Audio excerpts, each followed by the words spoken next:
I want to welcome you back to our deep dive. And I want to begin today by bringing you right back to where we started this whole series. Right, coming back to the Klamath. Exactly. I want to gently remind you of that boy we talked about in the very first part of our exploration, the young child kneeling down in a creek. Yeah, in the late 50s. Right, and he's kneeling in a creek that is so completely thick with spawning salmon that he literally has to hunt for a tiny patch of open water just to fill his drinking cup. Such a powerful image. It is. And, he's camped there with his family, right beside a neighboring farm that's already been abandoned. And it's abandoned because that whole valley, that entire drainage, has been condemned. Because it's about to be flooded by a new dam. Yeah, by a coming dam called Iron Gate. So keep that boy in your mind. And now, I want to move the clock forward, because today, in this deep dive, we have a really incredible source dossier. It combines these first-hand, highly personal family memories directly with the public record of the Klamath River Dam removals. It really is an astonishing collection of sources. We're looking at a story that bridges the gap between, well, one family's very intimate grief and the absolute largest environmental restoration project in human history. I mean, it's wild to even say that out loud. The largest in human history. It is, and our mission today is to trace this full circle. We're looking at a river's life across 3 distinct generations. From the boy with the cup to the era of massive concrete dams, and then finally looking forward to his granddaughter, who is actually going to inherit a newly free river. Right.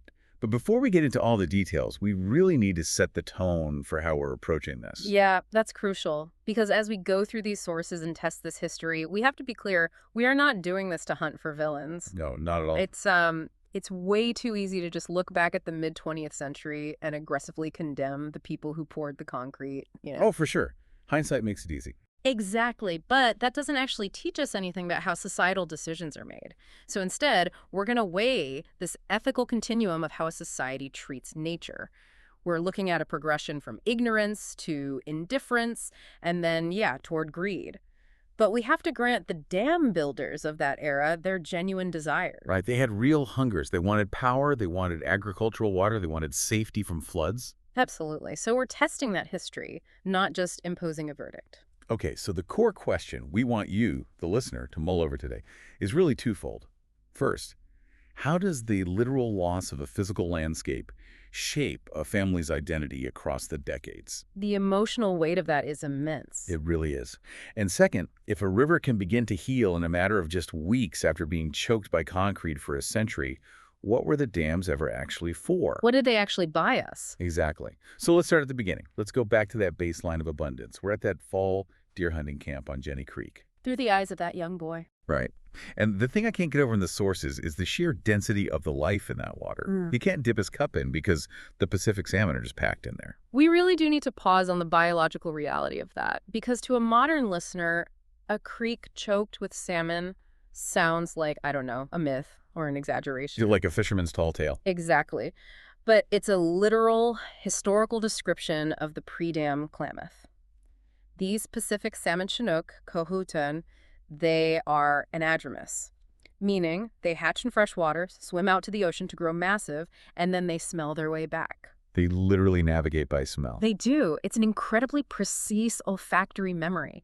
They return to the exact gravel beds where they were born just to spawn and die. And they didn't come back in small groups. They came back in pulses of hundreds of thousands, millions even. Wow. The sheer biomass was so staggering that the fish basically became the physical structure of the river. They displaced the water. And when they died after spawning, those huge bodies decomposed and transferred tons of ocean-derived nitrogen and phosphorus straight into the inland forests. So the trees literally have ocean nutrients in their wood. Yes. The bears, the eagles, the insects, the entire ecosystem was completely built around this massive, reliable delivery of calories from the sea. That is just incredible. So you have this boy kneeling in a conveyor belt of ocean nutrients. And while he's doing this, his mother is nearby. The sources describe her walking the drainages, telling her kids stories about Wisconsin. Setting up that deep family connection. Yeah, and she's tanning the hide of the deer her husband just shot in that same camp.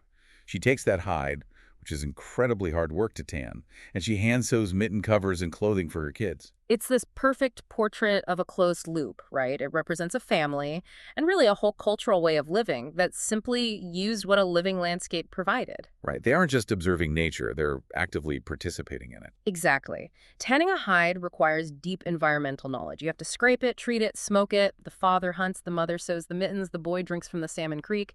It's sustenance. But then right next door, you have that empty farm, condemned for Iron Gate Dam. And this is the collision I want to unpack. The hand-sewn mittens colliding with the era of the kilowatt. Yes. Imagine standing there looking at this creek just exploding with protein and life. How does an entire society look at absolute abundance and just see a missed industrial opportunity? Like, how do you look at that and say, wow, what a waste of a river? You really have to get into the engineering mindset of the 1950s to understand it. The dominant doctrine back then was all about the total reclamation and domination of nature. Taming the wild. Right. To them, any water that flowed unharnessed into the Pacific Ocean was literally wasted capital. Even if it was feeding an entire forest. The biological web was completely secondary. The primary value of water was potential energy. If you could stop it behind a huge concrete wall and drop it through a turbine, you get electricity. And post-war, electricity wasn't just nice to have, it was the ultimate metric of human civilization and national security. So it's a fundamental shift from participating in a landscape to purely extracting from it. And that extraction requires total erasure, because building a dam fundamentally alters the geography behind the wall. Which takes us right into the construction phase. Mid-1960s, Iron Gate Dam is finished. It's this massive earth-filled structure, and when they close the gates, the river stops, the valley floods.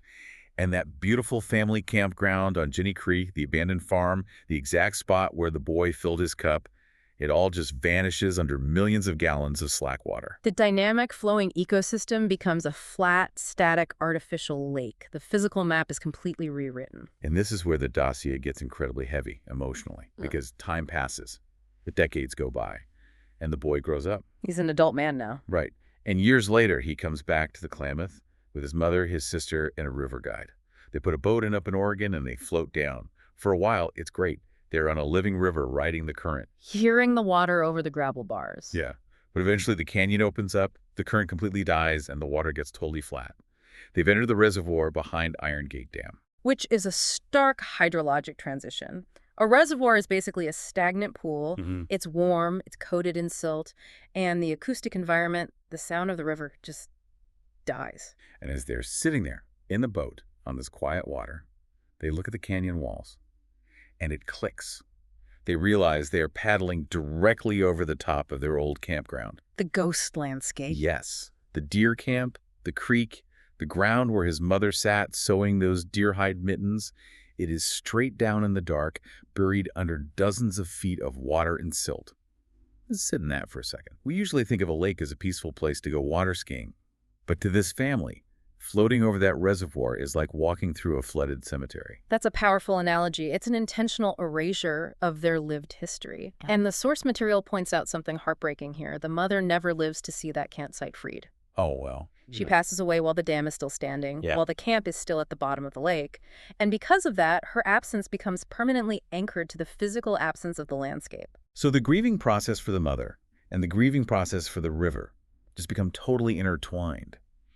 Does that emotional weight actually deepen the family's connection to the river, even when they can't see the ground?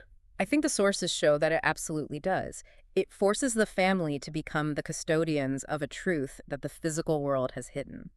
When the proof of your history is overwritten by a power project, you hold onto the memory much tighter. The connection transforms from physical sustenance into this deep psychological endurance. It becomes a highly defended memory. Exactly. Okay, so keeping that incredibly personal image in mind, we need to zoom out. We need to look at the ledger of history, because we have to evaluate the century of decisions that dammed these rivers. And this is where we test that continuum we talked about. Ignorance leading to indifference, leading to greed. Let's start with ignorance, the early era. Right, the late 19th and early 20th centuries. The builders here really did believe in the reclamation ethic. They weren't trying to destroy the ecosystem on purpose. They just wanted to make the arid West bloom. Right, yes. They wanted to provide reliable power to remote farms, and they wanted to stop catastrophic floods. And their environmental science, especially fisheries biology, was just incredibly thin. So let me ask about that, because people always say, why didn't they just build fish ladders? The sources say early ladders were either missing or just terrible. Why did they work? Because a fish ladder is highly complex. It's a watery staircase built into a dam.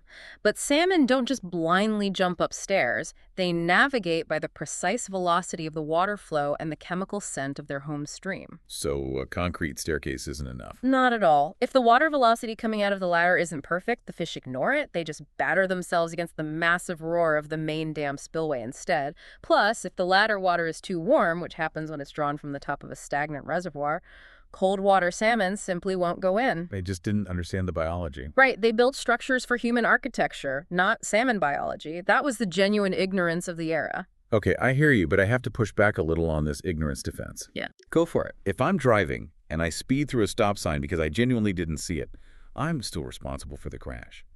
At what point does this absolute faith in progress just become a convenient excuse? Because even early on, someone was paying the price.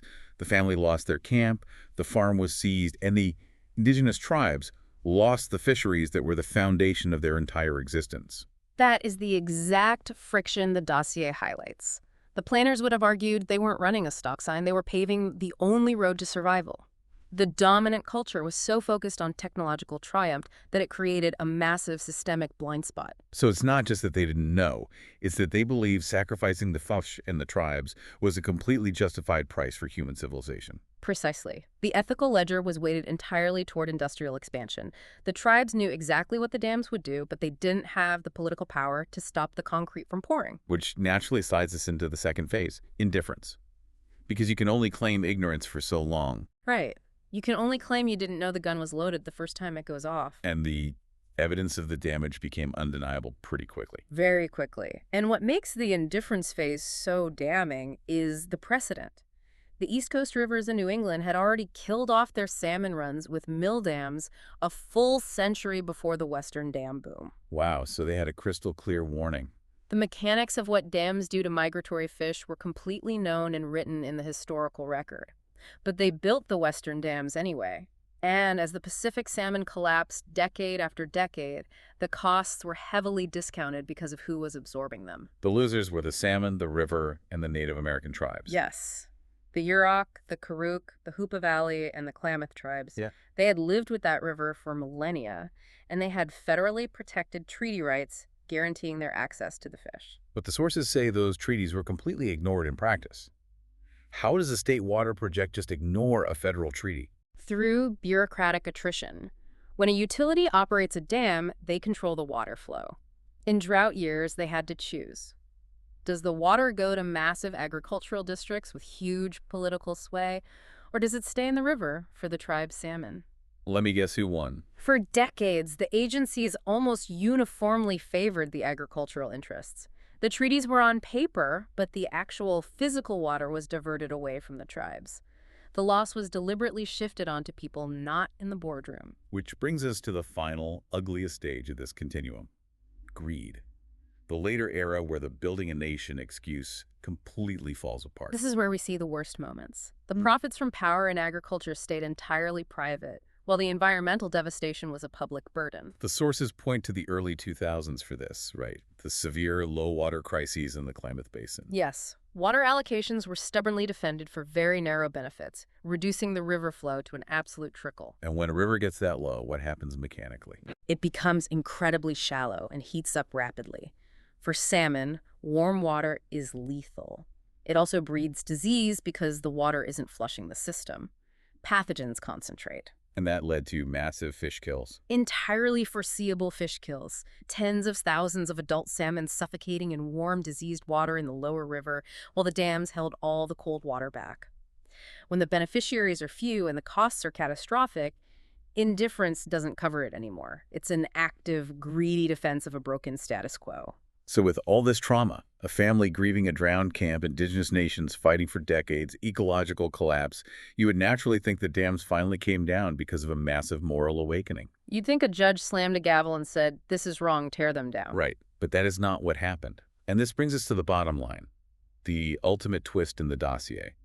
The largest dam removal in world history didn't happen because of environmental sentiment. It was a purely economic accounting decision. This is such an unromantic contradiction. Between 2023 and 2024, the four lower dams, Copco number 2, Copco number 1, J.C. Boyle, and Iron Gate, were removed.